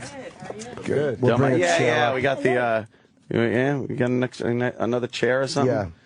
Yeah. Anywhere? Yeah. What? You want to piss? Yeah, we'll do that. We'll take a break. Take a little piss break, I guess they call it. Yeah. Be back in Do you have to 2 minutes. urinate? Swag. Anything? You're good? I've urinated like 10 times. Ooh, right. All right, we'll pee and then come right back. Yeah, we'll be right back. The Opie and Anthony Show.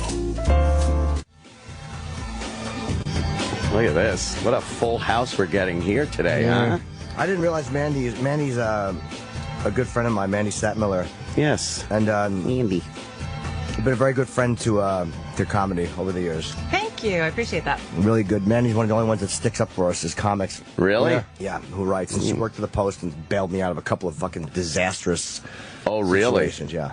She was very helpful. There was an item that was going to be run that was talking about how he, like, just said some mean things to a heckler, I think, at the Comedy Cellar. Oh, right. And I explained that that's what comedians do. Right, yeah.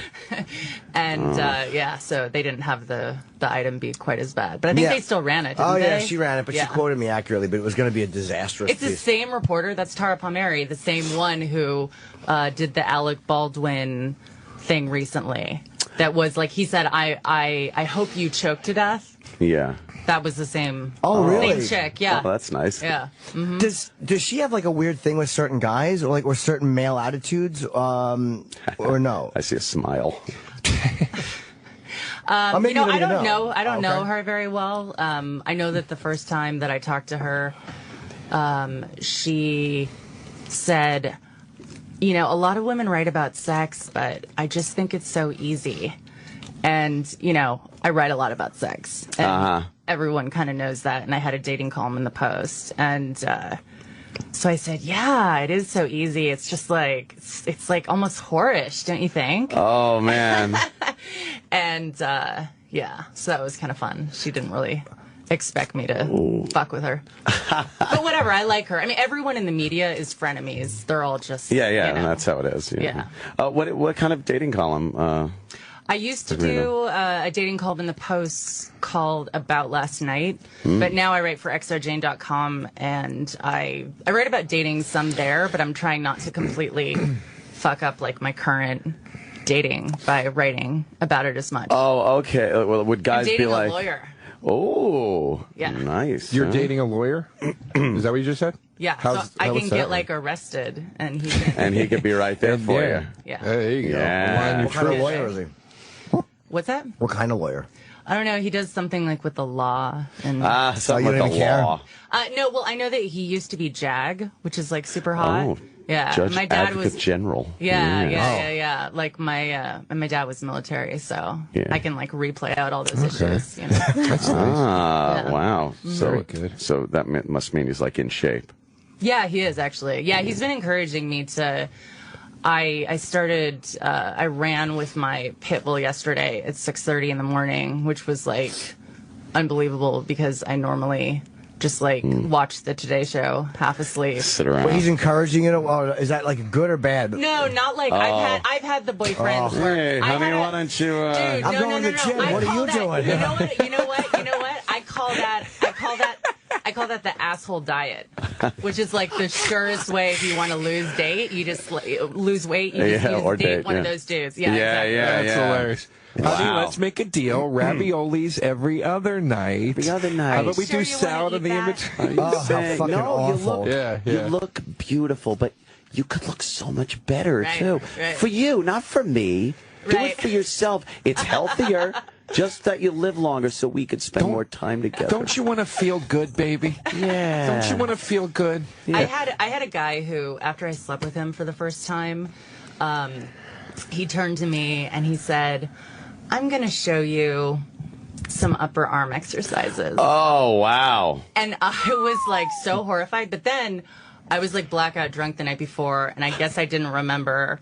That you had jerked him off and your arm fell asleep?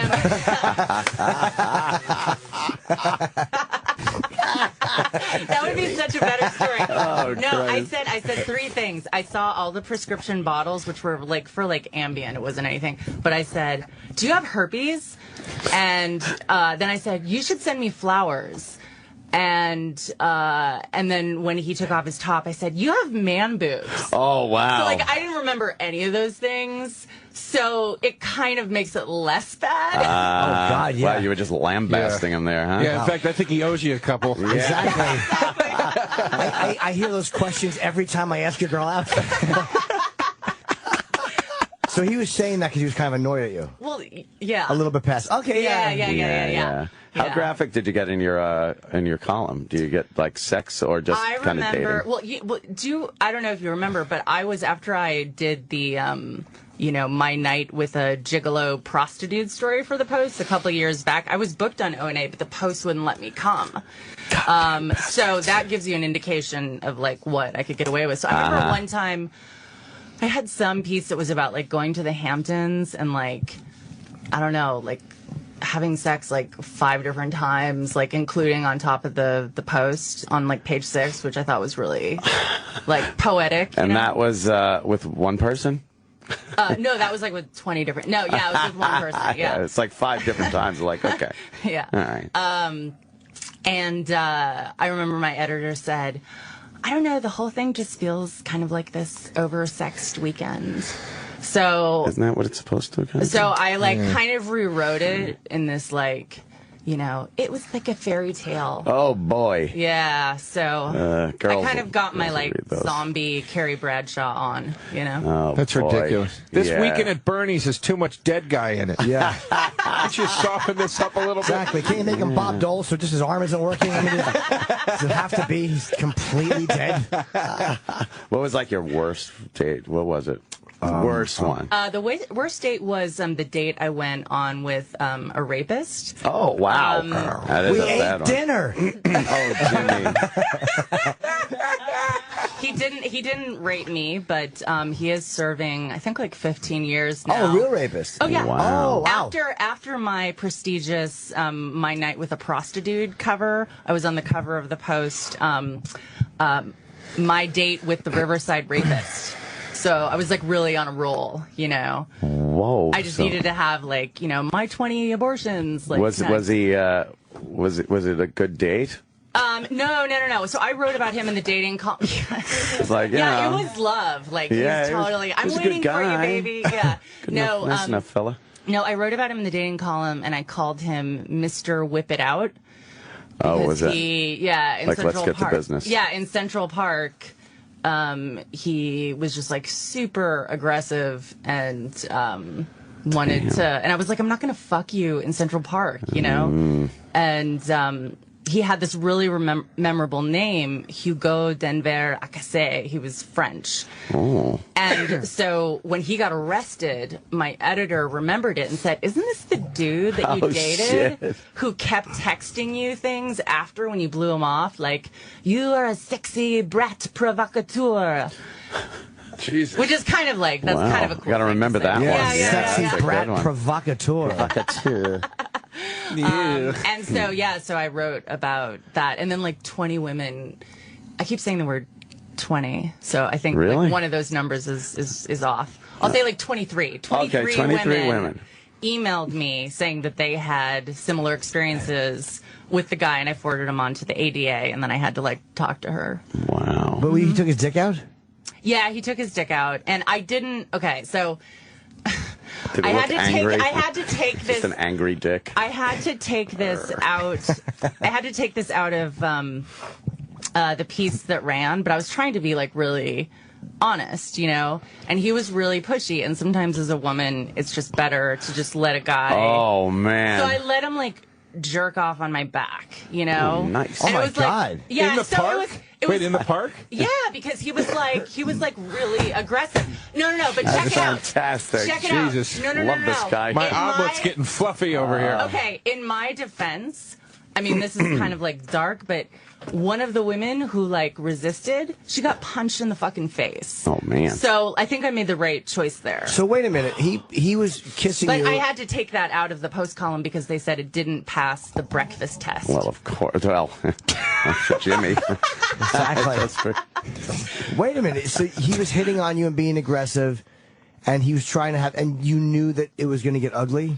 Yeah, it was just like he was, I was just like, you know, I was like resisting, but I mean, it's not like I could have run away. So like when I was talking to the ADA, I was like, it's not, you know, he didn't rape me. Like, I don't want to testify against him, but he's like a bad, aggressive guy, you know. How did you get him to just jerk? How do you tell someone just to jerk off on your? Like, I've jerked off with girls, but like I don't remember. I mean, like, I think that he just like I think he was like putting my hand on his dick, and I was like, you know, I'm not gonna like blow you, I'm not gonna give you a hand job, and I was like, I think I was just like, do what you need to do, you know? Okay. Yeah. Which is a really romantic thing. Yeah. When women do what say you that. need to do. That just got sad. That story got sad. I know, it's a dark story. And the dude was black, and so the French a guy? lot of You have a big dick? huge. Want to thank Mandy for coming in today. But she won me back over. He had a big dick. Yeah, no, I think that was like the biggest dick I've ever seen, probably. Yeah. Wow. And it was my Look first at the guy time. sitting next to you. It was my first time. Outside of Joe DeRosa, obviously. Yeah. Right? I'm sorry, Joe. Oh, wow. Okay. Fuck you, cunt. No, he wasn't saying I have a big dick. He was saying I'm the biggest dick you've ever seen. Oh, that was like a witty use of wordplay. Yeah, you thought he was giving me a compliment. There is no compliment ever sent my way in this room. Always default to insult here. Yeah. He was saying that Joe DeRosa is a big dick, not that Joe DeRosa possesses a man's cock. Right. Yeah, no. In fact, quite the contrary. I have big dickdar, which is, you can tell a guy who has one because he has just like completely unwarranted confidence. Wow.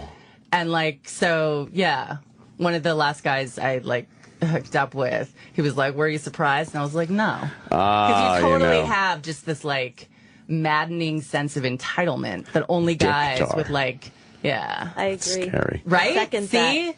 She has my back. Yeah. Guys that shouldn't. Someone else had your back, too. Came all over it. Apparently. Yeah, I had a bag. It passed the breakfast test. I dumped my yogurt on it. All right, so guys that shouldn't have confidence, but do. Yeah. Yeah. So little scaredy cat guys like, Jesus Christ. little dicks. I have so many small dick signals jumping off of me. I slouch. I have sloped shoulders. You have a magnifying glass belt buckle. Yeah, I think that sometimes you can have like a micro penis and still give off like big dick confidence. I guess because if you're like, so fuck it. overcompensating. Yeah. Yeah, you're like, fuck it. Yeah. She's going to find out sooner or later. I might as well just play it up. I think little dicks are hot. Really? You like a little dick? Well, no, but I don't like discrimination. You know what I mean? And so, like, you know, you can have, like, anal doesn't hurt, you know? Oh, so there you go. That's there's, nice. like, always, the guy like, wants to hear that. Fuck me in the ass, because it won't hurt. Exactly. You're harmless. It won't hurt. You nothing. Fucking half a man. You little fucking dick shithead. Hey, don't look on the bright side. You won't hit either one of my roids.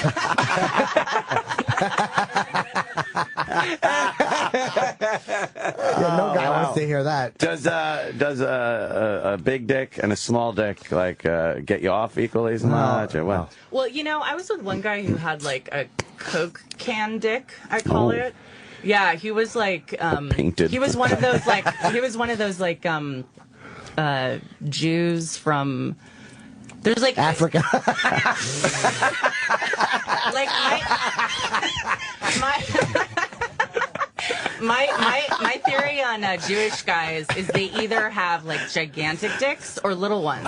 See, the porn stars with me. All of my dick science is totally You're accurate. being verified. Yes. So Jews. But yeah, it was. But so I don't like. Yeah, like a massive girth cocaine. Like why was it called a Coke can dick? Did brown stuff come out of it? Bubbles. Wow. No, because it was like tasty and refreshing. There you go. Nicely All done. right. So they could be the biggest. Much like the Jews' noses. The same thing. They could have big ones or small ones. Oh, way to take it from a front place. Right into actual hatred. Right, anti-Semitism. Yeah, much like those posters I collect from World War II.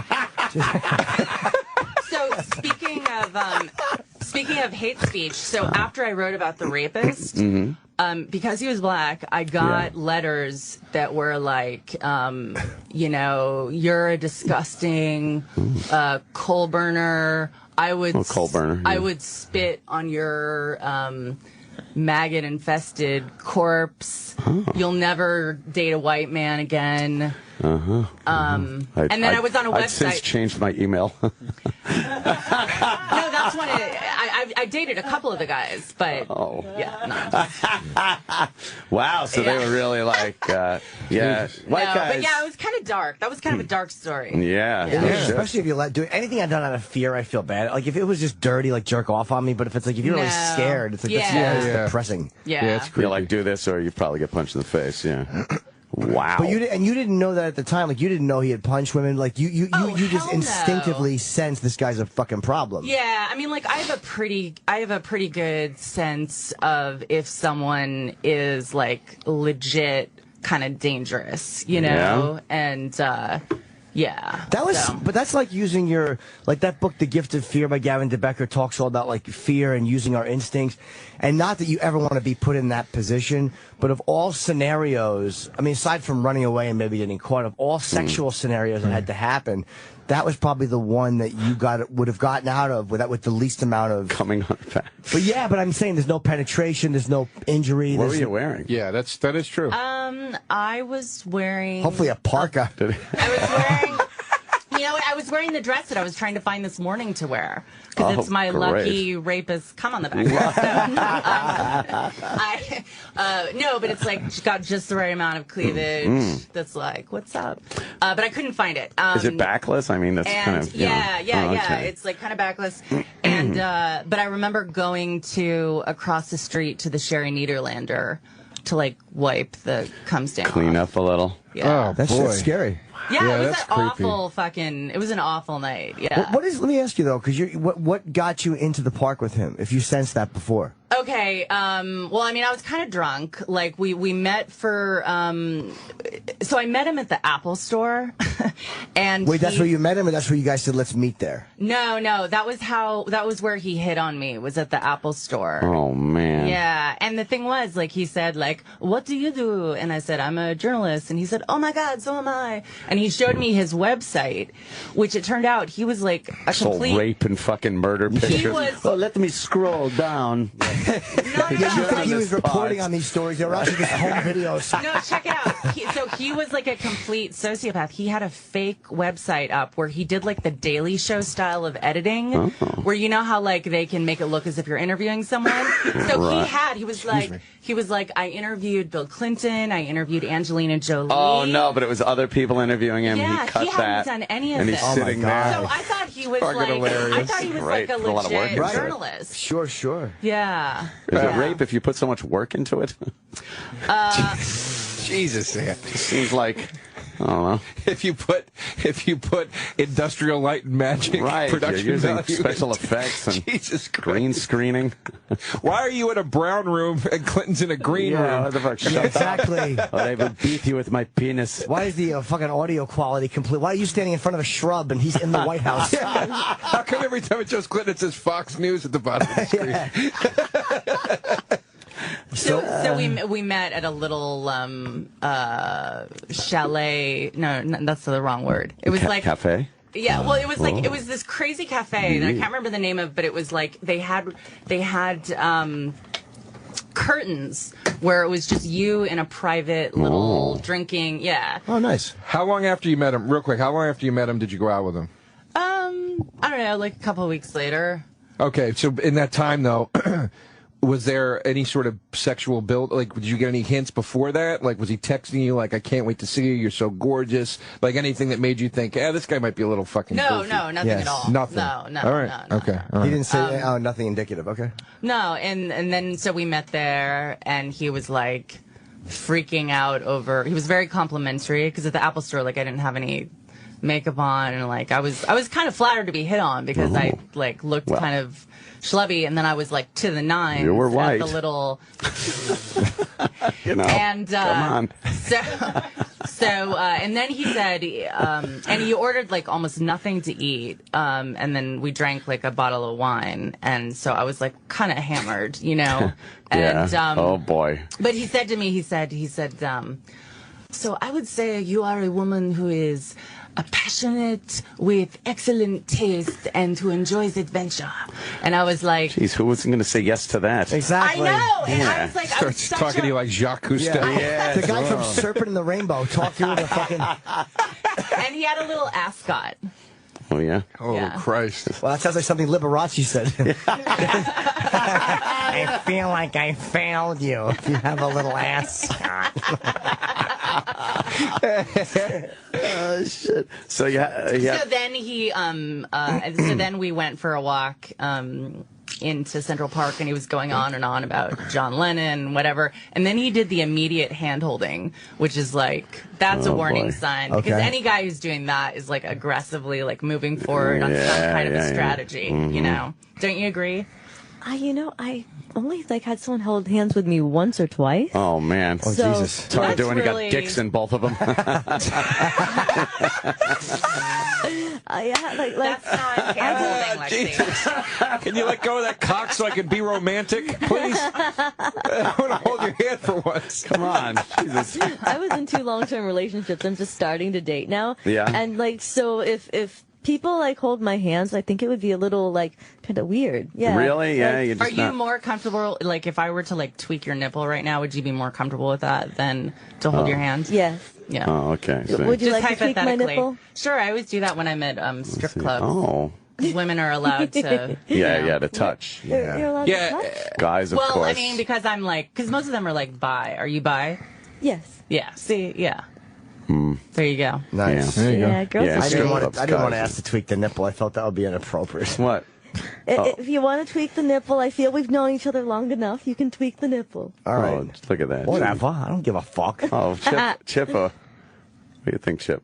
No, that's not how you... It fucking feels like the end of a small toe or something. It's nice. Are you saying that I have calloused nipples? No, it's just plump like a baby toe. Jesus, Feels Chip. good. Little baby toes. I can't even describe how he's grabbing it. It's like He very looks like repetitive. he's trying to pull. It looks like he's trying to pull a ticket out of a machine that's stuck, like out of a skee-ball machine. Or how, that, or how you fucking, when you used to buy cigarettes out of the old cigarette machines and it wouldn't come out. Come on, you cocksucker! Have you ever had someone fumble really bad on your body like that? Like Like the not way know I what just they were did it? doing? Yeah. Oh, yes. Oh, yes.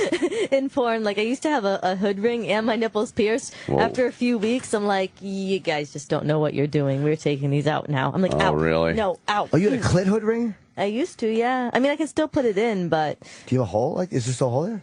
Jesus. it's really small. Did though. that hurt like hell when you got it? Nipples hurt far more than the hood. The hood only hurt for a second. And you're like, ooh. So does it give you, having the nipple rings, does that give you heightened sensation during sex? Is it like a permanent nipple clamp? Well, when I had them, they didn't really do much. Like it actually like lessened the feeling. But now that man. there's scar tissue, it actually makes it better than it was before because now they're more sensitive. Mm-hmm.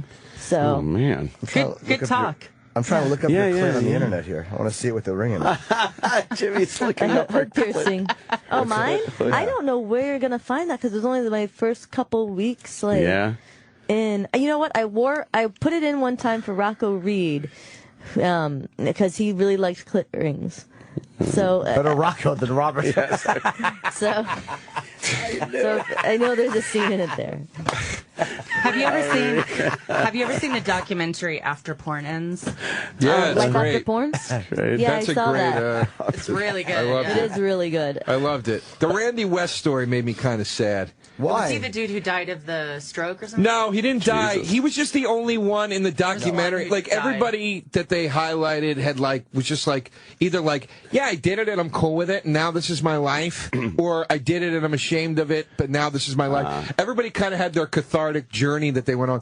Randy West was the only guy that he didn't buy it when he was like, man, never got married, just hey, fuck it. Some guys just keep the party going. And it was like, Yeah. he doesn't seem like he has a bad life. I just was like, that guy hung on to it too long, and now he can't get out of it. And he doesn't do porn anymore. He's just that dude. Well, I'm sorry to interrupt you. Randy West did a series, I think, called Up and Comers. Yeah. And he had some of the first footage of Jenna Jameson. He had the Yes. first. He The launched first? her. Yeah. And who was it that died of a... God, she was gorgeous. she was She was beautiful. so hot. Early, I mean, she still is, but those Yeah, but- early video that they have. There was, she was really something special. Is she your hero? Do you have a hero? Do you have a role model porn star that you look up to? I don't. I think you should get one. You need a mentor in the industry. It should be Nina Hartley for, in Actually, my opinion, you know what? for every I love girl. Nina Hartley. I really do. Yeah, she's a badass. She's amazing. She's fucking incredible. I look up to her, and I don't work in porn like her. That's only because you want to fuck William H. Macy. Why do you want to fuck William H. Macy? I don't. He just is making fun of me because there's a girl whose cock I want to suck, and all of a sudden you get a reputation for being half a fake. No, here's the thing: is she's her philosophy on sex, on porn, on the business, just her business mind, everything about her. She's so fucking. I have such an admiration for her. You see very few people that are that in touch with who they are and truly comfortable with it. There is zero like overcompensation with her. There is zero front. She's never posing. Jeez. Are you giving like an academic thesis? I'm trying. Yeah. I'm hoping she'll email me. You know there are women out there that care for sick children and stuff too, right? Yeah, exactly. Just little reality. Little reality to you there. She sucks cocks. Okay, calm down. Take it easy. And well, I might add. Well, I'm not saying she's a good kisser. She's really I great know. with the strap on. I'm jealous of you that you made out with her. You made out with her? Yeah. Wow. In a movie. That's awesome. You know, she's amazing. Look, some people look up to Dylan. I look up to Nina Hartley. Leave me alone. Let me Do you have my a artist. boyfriend right now? Do you find it's hard to date? I don't have a boyfriend. You don't have a boyfriend? No. You should date Jim. Hi, Jim. Hi. Oh, Jim. We could go out to eat. What are you gonna eat? Oh, cheesy. Wait, hold on. Butternut squash. No, Chip. That wasn't even. You don't think Chip throws in sexy answers? Oh, you're terrible. Oh my God. I'm vegan. That's kind of hot. Yeah, like 2 yams. She's vegan. You should date Moby. Moby or Bill Clinton. I bet Bill Clinton would or be James into Cromwell. you. Oh, James Cromwell. Yeah, I vote James Cromwell over He's Moby. An actor. He was here yesterday. He's an actor, and he's fucking 70-something years old. Yeah, he's but awesome, he's fucking confident looking, and he has big giant hands, so he's probably all cock. You think he's all cock? He's got to be vegan with big hands, all cock. Did people ever put like tofu in your vagina or anything just to like support your lifestyle choice? I've never even thought about that, but no. You should try it. Why are you pointing at Zimmerman? Sorry. I just was trying to discreetly point. Sorry. That's okay. I didn't think everybody's going to look. I was just trying to point. You're pointing at the biggest murder trial in the country. Yeah, I guess, sorry, go ahead. I was just trying to discreetly. Have you have porn stars been following the Zimmerman trial? I don't know. I guess not. Yeah. I think Lexi's very sexy. Yeah. Thank you. Yeah. Very much so. And I would be very you had a clit piercing. Do you have a big or small clit? I'm asking for a reason. I have a big clit. Oh, I'm Sicilian. I have a big juicy clit. Jesus. Really? All right. Now we're talking. Now we're talking Norton's language. Do you get really wet? Oh yeah, I squirt. I get Whoa. really wet.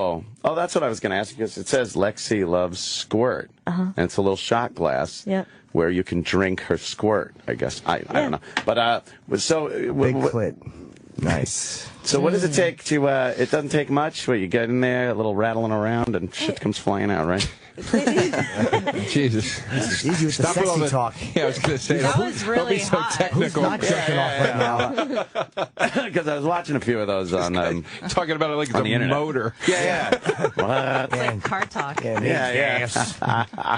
Gotta prime it. Ain't got no gas in it. Yeah. Can you please have a cigarette hanging off of your lips the next time you say that sentence? Or a shotgun. I don't believe in squirting. I think it's pee. Yeah, I was thinking that too. I'm like, I watch a lot of the videos of squirting, and I was watching. I'm like, I got to figure out what this is.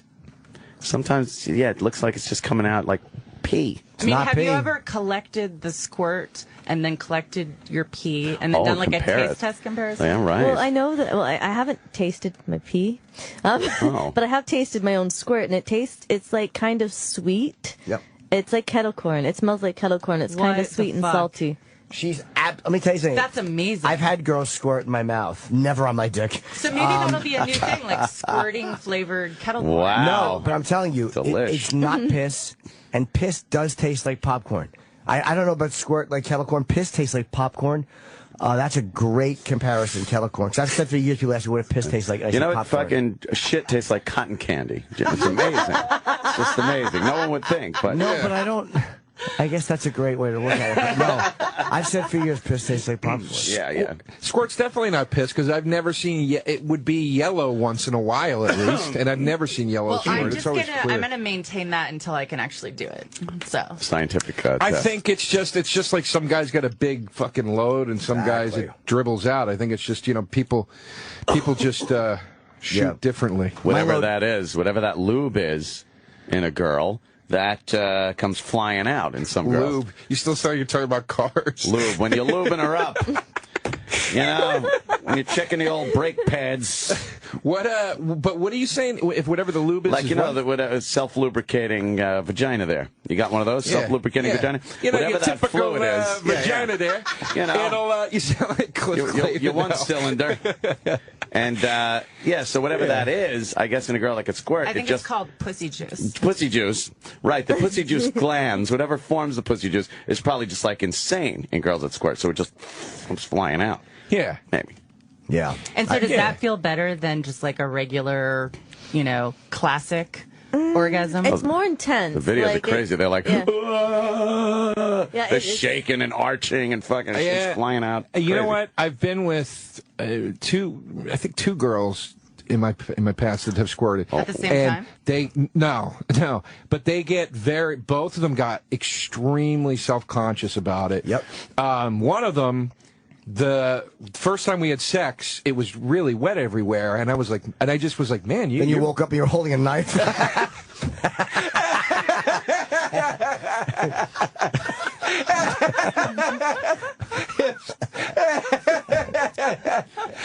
It was like Barton Fink. I didn't kill that girl, I swear to God. Yeah. But the first time we had sex in the night and in the morning. And the first time at night, we were both drunk, and I remember saying, like, man, you're really wet. And I wasn't being insulting or provocative. Who would take that as insulting? Well, she got really weird about it. And I go, no, I like it. I go, why are you so? And she's like, no. And then the next morning, we were fucking around again, and then we started having sex, and she was like, you got to stop. And I was like, what? And she's like, just please. And I was like, and then I was like, are you a squirter? And she was like, shut up. And she like covered her face. She got so, and the other girl acted like that too. You just laugh at you, point at her and go, ha ha. Yeah, get out of here. You make me sick. Exactly. Disgusting. Yeah. Clown flower pussy. Aha. Clown flower pussy. You're a squirter, so am I. And then you come in the face. Hey. You should support her and do like a It Gets Better PSA. Oh, yeah. On squirting. Well, my question was going to be why, you're obviously not embarrassed about it, but why do girls get self-conscious about that? How do you know I'm not embarrassed? Oh, man. You're embarrassed?